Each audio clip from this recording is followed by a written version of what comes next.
आपके पास इंडक्शन है तो आपको क्या गलती नहीं करनी चाहिए, और अगर गलती हो गई तो उसे कैसे सुधारना चाहिए, क्या प्रॉब्लम आ सकती हैं और किस तरह आप अपने घर के सारे बर्तन इंडक्शन पर यूज़ कर सकते हो, आज मैं बताने वाली हूँ। छोटी सी रसोई में मैं बबीता एक बार फिर से स्वागत करती हूँ। फ्रेंड्स, आप स्टील के सभी बर्तन इंडक्शन पर यूज़ कर सकते हैं, बस उसका सरफेस प्लेन होना चाहिए। एल्यूमिनियम के बर्तन आप इंडक्शन पर यूज़ नहीं कर सकते हो। इंडक्शन का यही फ़ायदा है कि आप एक कटोरी में भी पानी गर्म कर सकते हो।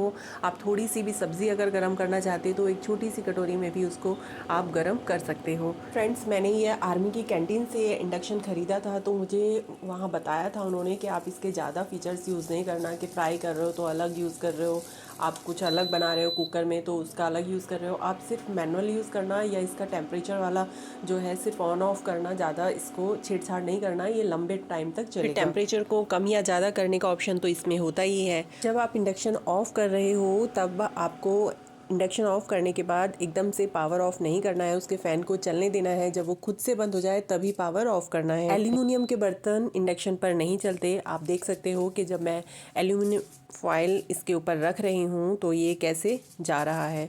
आप तभी देखते होंगे कि जब जो इंडक्शन के बर्तन होते हैं उसमें भी स्टील कोटेड होता है। आप अगर कुकर में दाल बना रहे हो या दूध उबाल रहे हो या पानी गर्म कर रहे हो तो वो बिल्कुल भी बाहर नहीं निकलना चाहिए।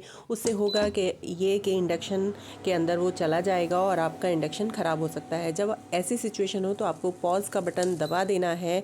उससे क्या होगा, वो वहीं पर हीट करना बंद हो जाएगा और वो निकल के इंडक्शन के अंदर नहीं जाएगा। एक बार मेरे साथ ऐसा हुआ था, मैं इंडक्शन पर पानी रखकर भूल गई थी, और जब मैंने सुबह इंडक्शन को ऑन किया तो इंडक्शन ऑन नहीं हो रहा था, पानी उसके अंदर चला गया था।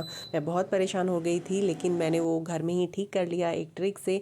आप देख सकते हैं कुछ इस तरह से मेरे इंडक्शन में हो गया था। ऑन तो हो रहा था लेकिन इससे आगे कुछ भी नहीं हो रहा था।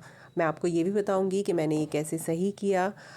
सबसे पहले तो हमें ये भी ध्यान रखना है कि जो इंडक्शन का पीछे का फ़ैन वाला एरिया होता है उसको हमें क्लीन रखना चाहिए। उसके अंदर ज़्यादा डस्ट नहीं रहनी चाहिए। जब हम इंडक्शन को साफ़ करते हैं उसी वक्त हमें इसे पीछे से भी साफ़ करना चाहिए। अगर हम डेली भी नहीं कर रहे हैं तो वीक में 1 या 2 बार तो हमें ज़रूर करना चाहिए।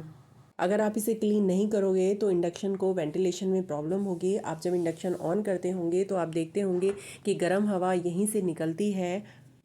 को ये भी ध्यान रखना है कि इंडक्शन के नीचे पानी नहीं होना चाहिए। वो आप इंडक्शन के नीचे का सरफेस जो है बिल्कुल एकदम साफ़ होना चाहिए। अगर आपके इंडक्शन में गलती से पानी, दूध या दाल वगैरह चली जाती है और फिर आपका इंडक्शन काम करना बंद कर देता है तो आप उसे कैसे घर में ही सही कर सकते हो बहुत ही आसानी से, वो मैं आपको बताऊंगी। पहले आपको इसको अच्छे से साफ़ कर लेना है, अपने पूरे इंडक्शन को ब्रश की हेल्प से अच्छे से साफ़ कर लें और उसके बाद उसे धूप में रख दें लगभग आधे घंटे के लिए, तभी उसे ऑन करें। अगर आपका इंडक्शन ऑन नहीं हो रहा है और आप उसे बार बार ऑन करोगे और उसके अंदर पानी गया हुआ है तो इंडक्शन और ज़्यादा ख़राब हो सकता है।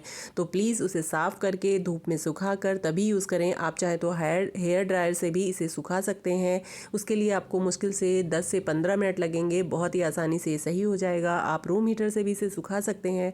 आप चाहें तो पूरी वीडियो भी देख सकते हैं, मैंने दोनों ही तरीके से आपको इंडक्शन कैसे सही कर सकते हैं वो बताया है।